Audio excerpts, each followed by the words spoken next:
The immigration crisis has become the most toxic issue on the UK agenda, taking a central role in the streets and threatening to destroy a fragile social peace. Meanwhile, politics seems unable to respond to a growing economic malaise that is reflected in the lack of work, loss of salary value, and housing deficit. In July 2024, Sir Keir Starmer became British Prime Minister. I accepted an invitation from His Majesty the King, with promises of a quick exit from the economic recession and a labour inclusion agenda. However, the British people demand that the immigration problem be addressed. The situation is much more serious than anyone imagines. In the first 6 months of 2024, 18,000 boats entered the English Channel, carrying mainly Afghans and Iranians. The threats of civil war are, unfortunately, closer than we think.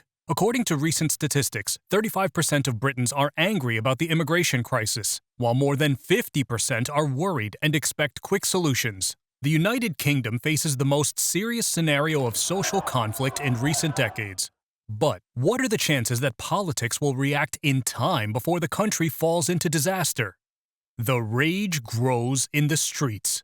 The summer of 2024 will be remembered as the most violent in the United Kingdom due to the endless protests and mobilizations against immigrants, which reached extreme limits. On more than one occasion, protesters tried to burn down private hotels that nowadays function as asylums. Anti-immigration rioters attack a hotel in Rotherham as the violence grows. In addition to carrying banners clearly asking the government to deport refugees. The rage of the natives was focused, as in other parts of Europe, against the Islamists, and there were attacks on mosques and other community centers.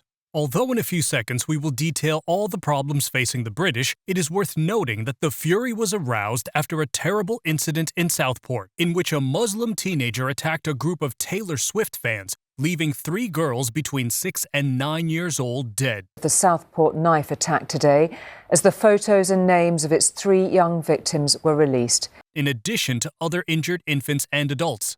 This event broke the camel's back for the locals, who blamed the immigration crisis for the arrival of Axel Muganwa Rudakabana, 17 years old, who had carried out the sinister crime. The protests were immediate, and while many Britons demanded justice in the streets, others directly decided to besiege hotels and asylums for refugees. A landmark case occurred at the end of July, when a group of protesters surrounded the Potters International Hotel in Aldershot. People held signs with slogans such as "No apartments for illegals" and "Deport them, do not support them." And what began as a peaceful demonstration of unrest culminated in an attempted raid against the establishment. Although the police controlled the situation, the event left several interesting facts. Among those arrested for causing disturbances were minors, including a 13-year-old girl who, if she had been an adult, would have been sentenced to 2 years in custody, in addition to the authorities identifying that the protesters were not only residents of Aldershot, but part of the mob had arrived from neighboring towns. This is an alarm signal for the government. The growing involvement of minors, in many cases accompanied by their parents in these types of events, in addition to organized mobilization, often coordinated on social networks, show that the tolerance of the British people towards the immigration policies of the centrist parties is about to completely collapse. Do you think the actions of the British patriots are justified? Have you seen any demonstrations of this type in your city? The causes of social unrest. As we mentioned, although the terrible crime committed in Southport by Axel Muganwa Rudakabana was the last straw for British society, the truth is that the immigration crisis has had an extremely negative impact on a large part of the quality of life of the natives. Since 2021, crime rates have risen exponentially, and although authorities have done everything possible to try to reduce them, the truth is that criminal activity does not seem to peak. One of the biggest concerns is related to mafias and organized crime, which, in addition to their traditional illicit activities, have found a new way to generate income outside the law: human smuggling. In the United Kingdom, people smuggling involves cooperation between criminals in British territory and in African or Middle Eastern countries who are dedicated to transporting illegal immigrants through the English Channel. In addition to representing an ethical problem for the authorities, since the people who enter are generally desperate and in conditions similar to that of ordinary refugees, they represent a humanitarian risk in the transfer process itself. In 2024, several shipwrecks were recorded, culminating in the loss of dozens of souls at sea. This has also caused an impact on maritime security spending in both the UK and France, as their coast guards absorb the costs of rescue operations. In the first 6 months of 2024, the amount dedicated to stopping human trafficking and containing the tragedies it causes has exceeded $30 million. The economic impact of the immigration crisis. Although this figure does not sound shocking, the large-scale cost that the immigration crisis represents for the United Kingdom is truly brutal. If you don't believe me, listen to this. In the previous immigration crisis, in 2016, the cost of containing the refugee problem was 416 million British pounds. In 2023, that number multiplied by 10, reaching a stratospheric sum of £4,297 million. This represents 28% of the entire national social assistance budget, while in 2016 it represented only 3%. It is evident that such a significant increase in operating costs had an impact on the presence of the British state in the lives of the natives. The country is facing a shocking recession with a systematic loss of jobs.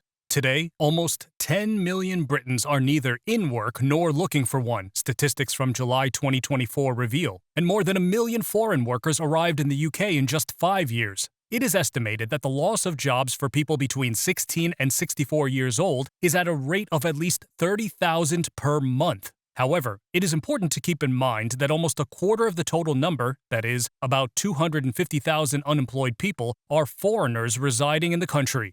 Do you think other countries are going through labor crises like the one in the United Kingdom? What is the situation like in your country? At the same time, the British are going through a huge habitat crisis, which is not only seen in the fall in property purchases, but also an increase in rental costs and the suspension of state plans for the construction of housing properties for lower-class families. And while a part of British society blames the mishandling of housing policies in recent years, others point out, with some reason, that many hotels, housing complexes, and state properties are used as asylums for refugees. That is why attacks on these types of buildings have increased in recent months. While for a middle-class British family, rent represents almost half of their income, and young people slowly resign themselves to the perspective that it will take decades to buy their first home, part of the population takes a dim view of the state subsidizing the stay of asylum seekers and immigrants. Government difficulties in responding to the crisis. If we take all these factors into account, it is difficult to think that the United Kingdom can contain a social outbreak. The general feeling of the population, which until recently was one of frustration, has changed to fury and tension. The Prime Minister himself considers that he must attack the problem without consideration, and that his centrist political stance is not enough to contain the needs of the time. British distrust in politics has increased in recent years, and neither Labourists nor the Conservatives seem to be meeting the demands of a people who seem to want to take matters into their own hands. For his part, Sir Keir Starmer has put forward a precarious plan to stop the flow of immigrants. First, it will send a funding package of $110 million to encourage humanitarian and development projects in Africa and the Middle East. Sir Starmer's hope is to improve the long-term prospects of people in their home region, making it easier for them to access education and employment opportunities, and thus discouraging them from fleeing their countries. However, it has been pointed out that this plan, which will last about 3 years, is very similar to others that other European nations have tried to implement without success.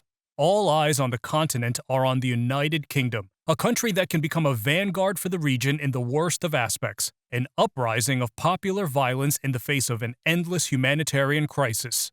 Do you think that, if the various economic and immigration crises are not contained, a civil conflict could arise in the United Kingdom?